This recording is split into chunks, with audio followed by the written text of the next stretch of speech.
In the quiet town of Ravenswood stood an old antique shop at the edge of the highway. The locals never went inside.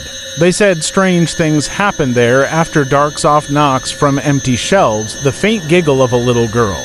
Inside that dusty shop, surrounded by broken mirrors and rusted clocks, sat a single glass case. And behind that glass rested a porcelain doll named Eleanor, made in 1896.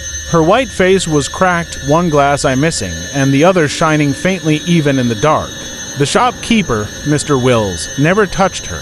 He used to say, "She listens." No one knew what he meant until the night Clara Bennett walked in. Clara was a young collector who loved strange things, old toys, forgotten photographs, anything with a story. When she saw Eleanor behind the glass, she felt drawn to her as if the doll were staring straight through her soul. "She's beautiful," Clara said softly. Mr. Wills frowned. "She's not for sale." But Clara insisted, laying a $100 bill on the counter. After a long pause, he wrapped the doll in brown paper and whispered, "Don't remove the tag, ever." The tag was small, yellowed, and tied around Eleanor's neck with red string. On it, in faded ink, was written only one word, Eleanor. That night, rain hammered Clara's window as thunder rolled over the hills. She placed the doll on a shelf beside her bed, laughed at herself, and said people actually believe in cursed dolls. She turned off the lamp. The room went silent except for the storm outside. Just before she fell asleep, she heard a faint whisper so soft she thought it was the wind. "Clara!" Her eyes opened. The room was empty. The doll sat motionless, her cracked smile faintly visible in the moonlight.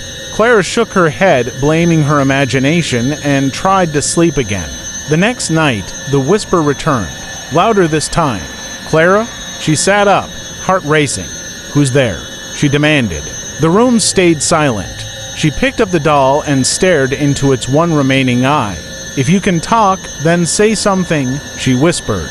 Nothing. But as she set the doll down, the tag around its neck slipped off and fell to the floor. The instant it landed, the air in the room turned cold. Her breath came out in mist. The lights flickered, and in the mirror across the room, she saw it. The doll's reflection was smiling wider than before. Clara froze. The mirror trembled, rippling like water, and the doll's head began to turn toward her, slowly, painfully, until its eye met hers. "Clara?" The voice came again, no longer a whisper but a breath against her ear. "You took my name. Now I'll take yours." The light shattered, plunging the room into darkness.